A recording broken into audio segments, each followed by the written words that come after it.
David melihat begitu ya dengan kebijakan tarif Donald Trump yang saat ini juga menjadi headline di mana-mana. Sebetulnya bagaimana dari Anda begitu ya melihat dari point of view Anda terkait ketergantungan industri alas kaki kita terhadap pasar ekspor Amerika Serikat? Oke, ya kalau kita lihat, kalau tadi bicara terhadap pasar ekspor Amerika Serikat ya, jadi perlu kita pahami dulu secara umum bahwa industri ya khususnya buat kami ya alas kaki, sepatu, sandal dan lain sebagainya, kita ini industri punya 3 klaster. Klaster yang pertama adalah pabrik yang membuat sepatu, tapi sepatunya dikirim untuk diekspor. Ya. Yang kedua adalah mereka yang punya brandnya lokal. Mereka tidak bikin sepatu di Indonesia, mereka impor barang dari luar. Ya. Mereka pasarnya Indonesia. Yang ketiga adalah klaster pabrik yang bikin barang di Indonesia, jualnya di Indonesia, termasuk juga dengan brand. Nah, kalau bicara ekspor, ya saya lihat ini pasti klaster yang pertama ya, di mana sebagian besar klaster pertama ini pabrik yang bikin sepatu di Indonesia untuk pasar ekspor, ya ini sebenarnya adalah pabrik yang memang memproduksi brand-brand mereka, brand-brand Amerika, ya brand-brand besar, karena mereka tidak membanjiri pasar lokal, tapi mereka hanya khusus dibuat untuk pasar Amerika ataupun juga Eropa. Nah, biasanya sepatu yang dibuat di Indonesia itu, sepahaman kami, itu ada sepatu-sepatu grade-nya grade lebih bagus daripada yang dibuat di Cina dan juga di Vietnam. Jadi kalau kita jalan ke sana, ke Amerika, jangan heran kalau sepatu yang harganya $200, $300, itu pas kita lihat made in-nya Indonesia. Yeah. Karena apa? One of the best quality shoes in the world, yaitu buatan Indonesia.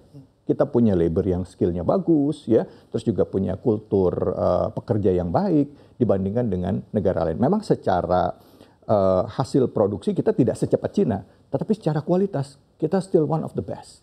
Jadi kalau menurut saya perang dagang ini antara Amerika dengan negara-negara lain, yang kita khawatirkan adalah dampaknya perang dagang antara Amerika dengan China. Kalau Indonesia dengan Amerika, sebenarnya Amerika butuh kita.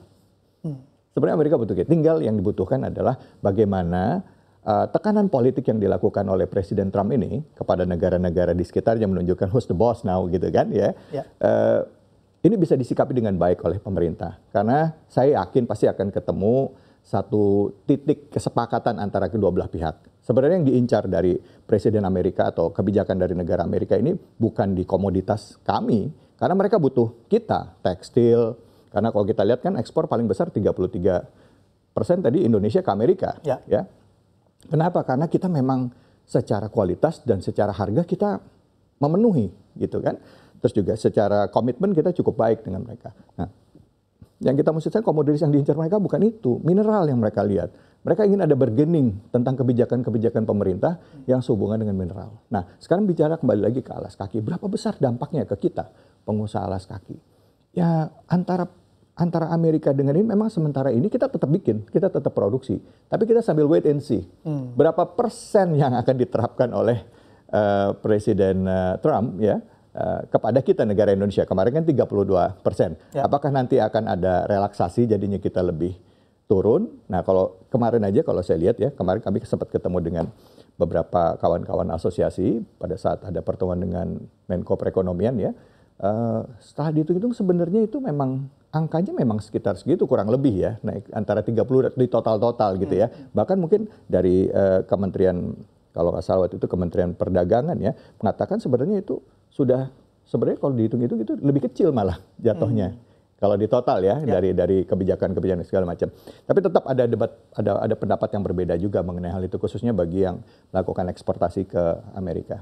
Jadi kesimpulan saya, kita wait and see. Karena saya lihat kesungguhan dari Presiden Prabowo ya, dengan tim ekonomi Indonesia untuk mencari titik temu. Dan terus kedua kita lihat Amerika memang membutuhkan Indonesia dari sisi impor barang. Sekarang kita mau berharap kemana mereka?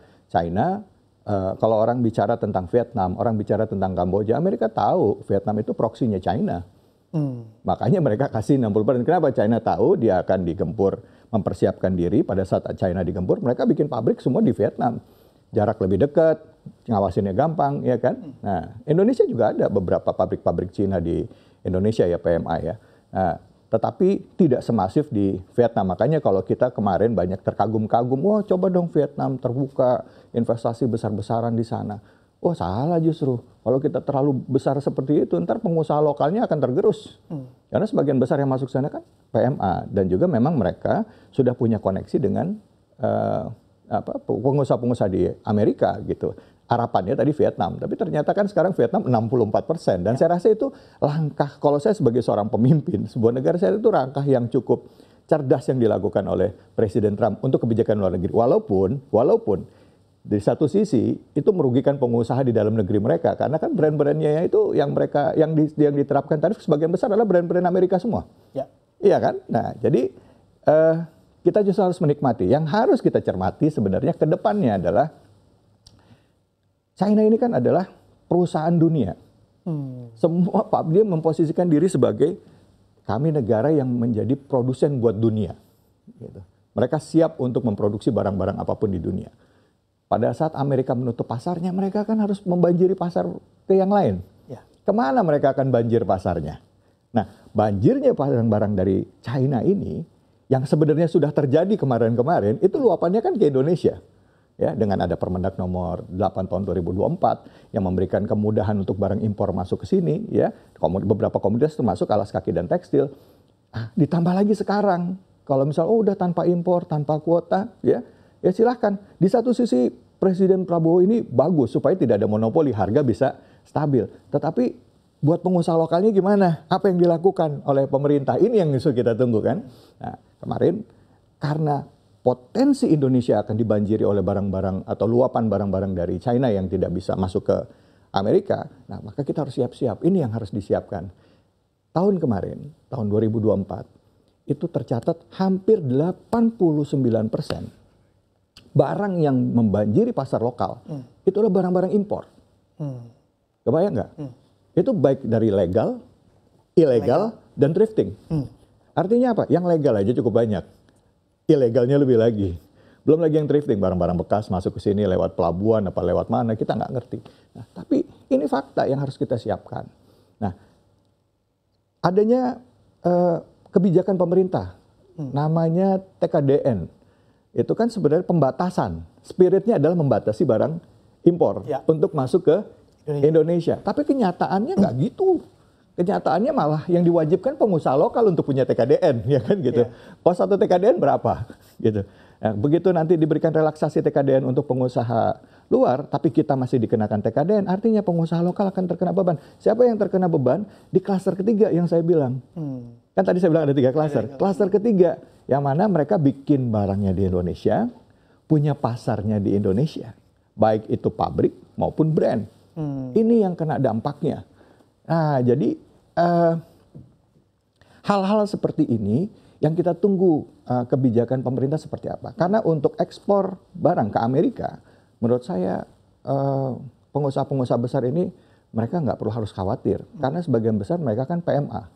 Ya, ada brand-brand dari Korea, dari Taiwan, ya perusahaan dari Korea, perusahaan dari Taiwan yang mengelola brand-brand Amerika, ya yang memang sudah cukup terkenal, baik itu tekstil maupun alas kaki. Jadi saya yakin kalau untuk urusan ekspor ke Amerika, insya Allah akan ada titik temu. Tapi yang harus dikhawatirkan adalah dampaknya 2 negara besar ini ibaratnya ada orang lagi tawuran, kita nonton, yang kena batu kita nih.